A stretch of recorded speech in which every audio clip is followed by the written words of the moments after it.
आइए समझते हैं कि रोमन अददी अलामतें लिखने के लिए क्या उसूल है। आप इन अददी अलामतों से तो आप वाकिफ़ हो चुके हैं। मैंने जिनके ऊपर दाल ये निशान लगाया है, ये मतलब ये अलामतें दोहराई जा सकती हैं, लेकिन कितनी मरतबा दोहराई जाती है हमने देखा है, ये सिर्फ 3 मरतबा दोहराई जा सकती हैं।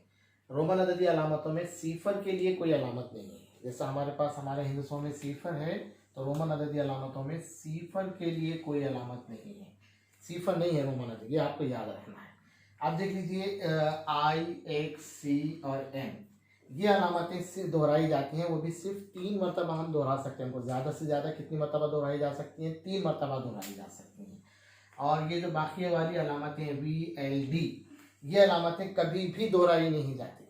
यानी अगर आपको 10 लिखना है मिसाल के तौर पे, तो ये 5 वाली अलामत है, तो इसको हम ऐसा 5 और 5 ऐसा 10 नहीं लिख सकते, ये गलत तरीका है, ये इनको दोहराया नहीं जा सकता।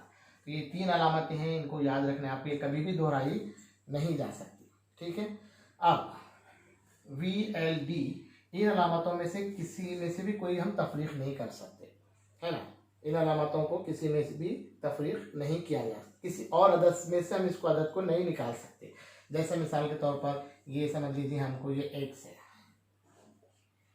कम करने के लिए हमने देखा है कि हम दाएं तरफ इस तरीके से हम कोई रोमन अदद नहीं बना सकते, इस तरीके से ये रोमन अदद कोई नहीं बना सकते, किसी में से भी हम इसको ऐसा निकाल नहीं सकते कोई अदद को।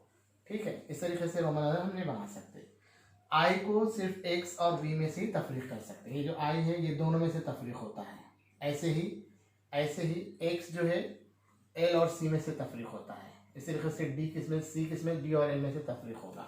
इस तरीके से एक ही मरतबा हम कम कर सकते हैं, लेकिन देखिए दोहराने के लिए हम 3 मरतबा जाते हैं। मिसाल के तौर पे 10, 11, 12, 13 ऐसा हम दोहरा सकते हैं 3 मरतबा, लेकिन अगर कम करना है तो सिर्फ एक ही मरतबा हम कम कर सकते हैं। 10 में से एक कम हो गया, इस तरह से 9। तो ये चंद उसूल हैं, आप इस वीडियो को पॉज करके एक एक उसूल को ध्यान से समझिए और उसके बाद रोमन अददी अलामतों को हल करने की कोशिश कीजिए।